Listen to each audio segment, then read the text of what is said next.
This week builds strongly on what you learned last week. Last week you learned interview skills. You learned how to conduct an interview. You learned the types of questions to ask, different techniques for interviewing.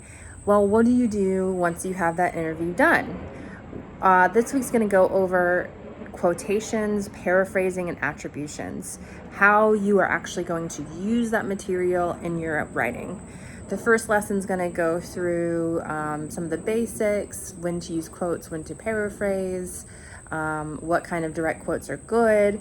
And then the second, which is an AP style lesson, is going to go over the basic format of how you actually write the quotations. So hopefully after this week, you will be crystal clear on expectations for how to incorporate quotations and paraphrasing into your work, which you will have to do for every reporter assignment that you have.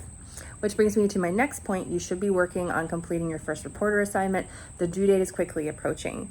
If you're having any trouble with that, feel free to reach out to me and brainstorm, troubleshoot. I'm always happy to help. Also this week, you are going to have a writing exercise that asks you to practice paraphrasing or pulling out direct quotations.